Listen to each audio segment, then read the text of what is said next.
xafladda qalinjabinta ardayda dufcaddii 14aad ee macadka Al-Jazeera Institute ee ku yaala magaalada Boorama ayaa waxaa habeenkii xalay lagu qabtay hotelka Rays ee ku yaala magaalada Boorama.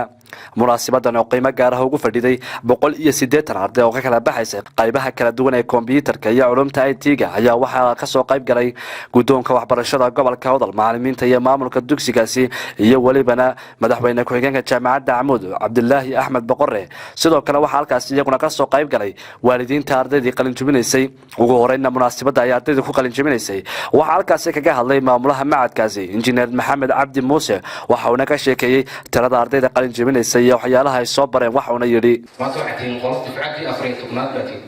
anaga sanadkii 3 jeer baa la qalinjabiyay 4 bilood mar baa la qalinjabiyay halka meelaha kale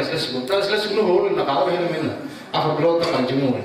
anagu saa magarasa computerka computer u badan yahay courseskiisu u badan yahay marka lagu raado technology ama IT courseskiisu tiriye cadad ma leh iyaga tan formal ka labada cadad leh marka technology noqoto tiriye cadad ma leh billions programs baa jiraan isna wax qaybaha laga qalinjabiyay waxa kamid ah page 3 complete accounting iyo quickbook oo programada maanta aad loogu shaqeystaa meesha Al-Jazeera waxa loo kartaa waa shaqo abuur ardaydii ka qalinjabisay 13 ku horreeyay ee page 3 complete accounting iyo quickbook isku baratay maanta qof aan ku shaqeeyay ma jiro ma ganacsi aan ku shaqeeyay sama waxbarashadiisa ku jiro ganacsi aan ku shaqeeyay way maanta waa laga gudbay manual hal loo gudbay computerizing baa loo gudbay qaybaha kale maanta laga qalinjabiyay waxa kamid ah networking computer networking oo waliba ay ardaydu u dambeyseen u dhageynay qaybaha aan ku soo kordhinay qaybaha casriga oo ardayga programmada network ka ku barnaa programmada jaamacadaha caalamka lagu qaadanay Cisco Bucket Tracer-kii ardaydu wax lagu qoraya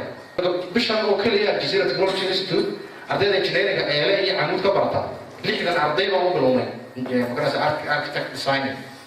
sidoo kale isaguna waxaa halkaasi ka hadlay madaxa kormeerka wasaaradda waxbarashada ee gobolka Awdal Maxamed Xasan Diiriye, waxa uu halkaasi ugu hambaliyay ardaydii ka qalinjabinaysay sidoo kalena dardaaran u soo jeediyay.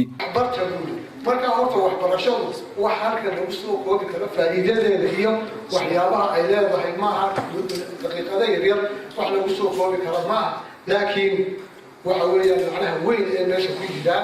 in ay bulshadeenu u bislaato cilmiga oo ay fahanto. isla munaasabadani ay ku qalinjabinayeen ardayda dufcaddii 14aad ee macadka Al-Jazeera ayaa isaguna waxaa halkaasi ka hadlay Axmed Cabdullaahi Boqorre, madaxweyne ku-xigeenka jaamacadda Amuud, oo ardaydaasi uga hambaliyay tabac ay soo gelinayeen intii ay soo baranayeen caawana ay joogaan halkii ugu dambeysay oo ah qalinjabintoodii. haddii aad ku aqoon ku joogto waxa weeye halka aad ka bixina dhamayso oo macadka ka dhamayso dadxna marayso haddii aad maxaa ku yiraahdaa dhamaysateen waxa laga yaabaa wali speedkii timingkii inaanad si fiican faas ahayn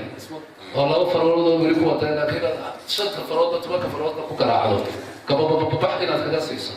taa ku tadaa marka ka hadhina aad iyo aad baad u mahadsantihiin. xafladan ay ku qalinjabinayeen ardayda dufcaddii 14aad ee macadka Al-Jazeera ayaa iyaguna dhankooda waxa ay ku soo bandhigeen waxyaalaha ay soo barteen ardaydii ka qalinjabinaysay. ugu dambeyntiina halkaasi waxaa shahaadooyin lagu guddoonsiiyey ardaydii ka qalinjabinaysay dhankooda kuwii kaalmaha hore ka galayna waxaa lagu guddoonsiiyey jawaa'is iyo shahaadooyin.